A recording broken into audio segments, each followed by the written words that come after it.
Shalom, selamat pagi keluarga damai. Bertemu kembali dalam program Sapaan Damai Sejahtera, edisi 1 Mei 2021. Sebelum kita masuk dalam renungan kita, mari kita bersama-sama berdoa. Bapa di surga, kami mengucap syukur untuk satu hari baru lagi yang Kau anugerahkan dalam hidup kami. Saat ini kami ingin mendengarkan firman-Mu. Kiranya Roh Kudus memampukan kami untuk memahami dan memberikan kepekaan kepada kami untuk mendengar suara-Mu. Berbicaralah Tuhan, di dalam nama Yesus kami berdoa. Amin. Keluarga damai yang terkasih, renungan kita hari ini akan kita dasarkan pada bacaan firman yang terambil dari Markus 4 ayat 30-32. Saya akan membacakan bagi kita semua. Demikian firman Tuhan. Perumpamaan tentang biji sesawi. Katanya lagi, dengan apa hendak kita membandingkan kerajaan Allah itu? Atau dengan perumpamaan manakah hendaknya kita menggambarkannya? Hal kerajaan itu seumpama biji sesawi yang ditaburkan di tanah.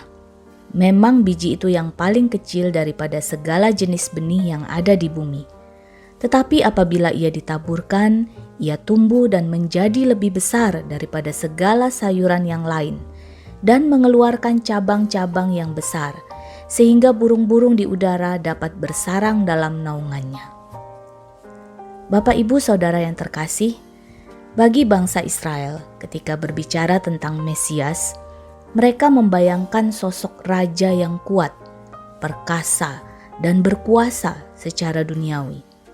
Mereka membayangkan kedatangan seorang raja yang akan membawa Israel kepada masa kejayaannya dan juga melawan pemerintah-pemerintah besar pada zaman itu seperti pemerintahan Romawi.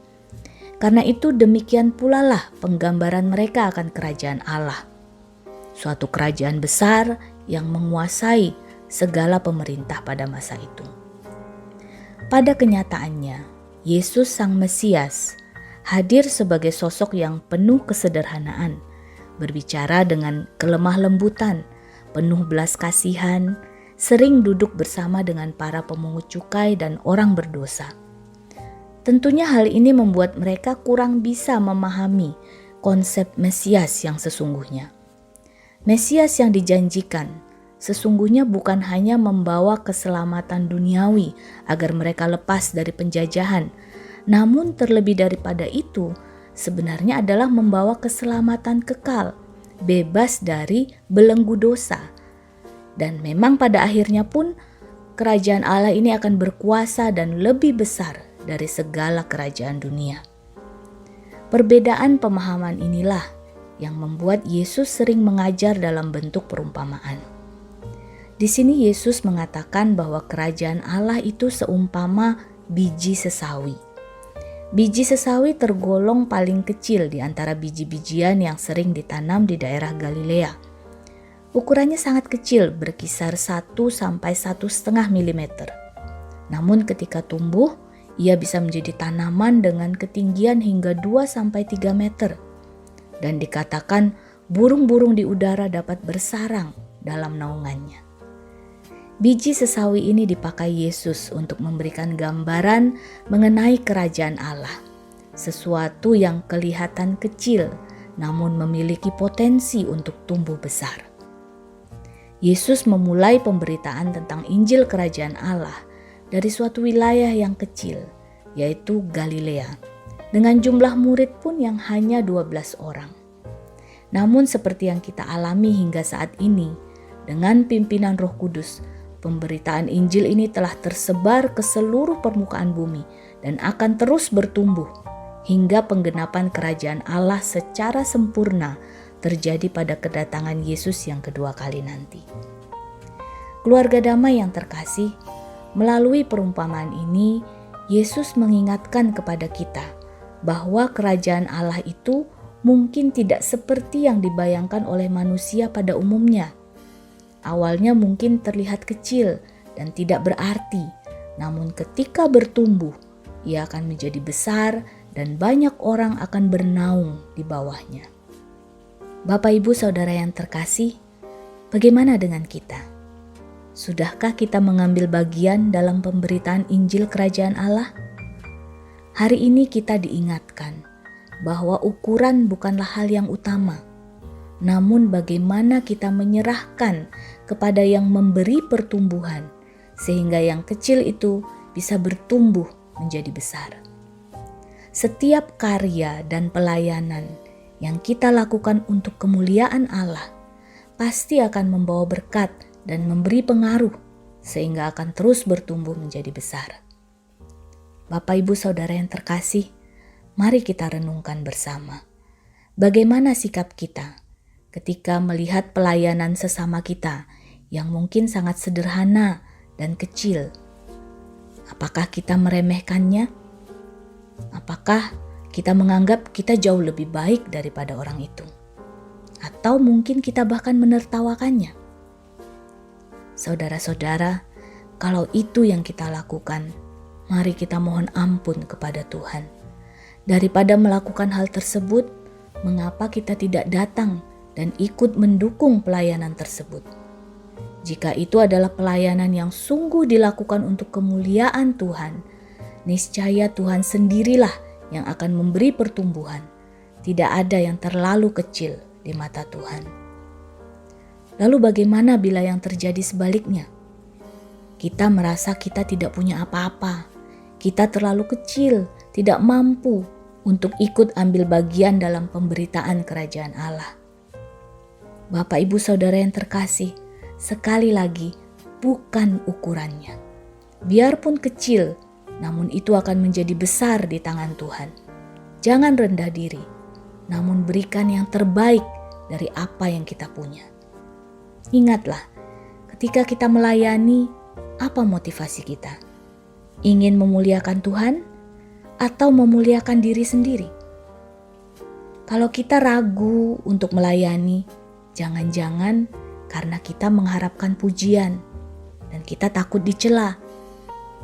Kalau kita ragu untuk memberi, jangan-jangan karena kita takut kekurangan, yang artinya kita tidak percaya akan pemeliharaan Tuhan.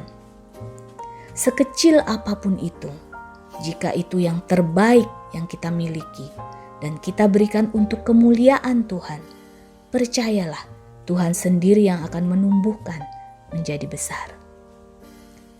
Keluarga damai yang terkasih, saya ingin menutup perenungan hari ini dengan sebuah kisah tentang seorang gadis kecil bernama Hattie Mae Wyatt.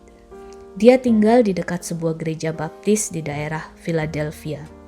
Gadis kecil ini bercerita kepada pendetanya yang bernama Reverend Russell Conwell bahwa ia sering tidak kebagian tempat di sekolah minggu dan terkadang ia sendiri takut masuk karena sudah terlalu sesak. Sang pendeta lalu berkata, suatu hari nanti mereka akan membangun gereja yang lebih besar supaya setiap anak di daerah tersebut dapat datang dan beribadah di sekolah minggu. Singkat cerita, gadis kecil ini sakit dan akhirnya meninggal dunia. Ketika ia dimakamkan, orang tua gadis kecil ini bercerita kepada sang pendeta bahwa Hattie telah menabung selama beberapa lama untuk membantu membangun gereja yang lebih besar, seperti yang dikatakan sang pendeta kepadanya. Lalu mereka menyerahkan uang sebesar 57 sen kepada Reverend Conwell. Hal ini terjadi di tahun 1886, di mana 57 sen merupakan uang yang cukup banyak untuk dikumpulkan oleh seorang anak kecil. Namun tentunya masih terlalu sedikit untuk dipakai membangun gereja. Sang pendeta lalu menceritakan hal tersebut kepada para jemaat. Kemudian ia menjual 57 sen tersebut dalam bentuk 57 uang koin. Sehingga akhirnya terkumpullah uang sebesar $250. Dan uang tersebut cukup untuk dipakai membeli sebuah rumah di daerah itu, yang kemudian dipakai untuk ibadah sekolah minggu. Dan tentunya tidak berhenti sampai di situ. Pembangunan terus berlanjut hingga pada saat ini terus bertumbuh sampai mereka pun dapat membangun Temple University dan Good Samaritan Hospital. Keluarga damai yang terkasih, mari kita memberikan hati dan kehidupan kita untuk boleh dipakai dalam pemberitaan kerajaan Allah. Sekali lagi, sekecil apapun itu, ketika kita memberikannya untuk kemuliaan Tuhan, Roh Kudus akan bekerja dan memberikan pertumbuhan yang besar. Mari kita berdoa. Bapa di surga, terima kasih untuk setiap talenta yang sudah Tuhan berikan kepada kami. Ajar kami untuk mempersembahkannya kepadamu. Berilah kami keberanian untuk ambil bagian dalam pemberitaan kerajaan Allah, sambil kami menantikan kegenapan kerajaan Allah dinyatakan secara sempurna. Di dalam nama Yesus kami berdoa. Amin. Keluarga damai, apa yang akan saudara berikan untuk pemberitaan kerajaan Allah hari ini? Walaupun tak besar, mari bawa dan berikan yang terbaik kepada Tuhanmu. Tuhan Yesus memberkati.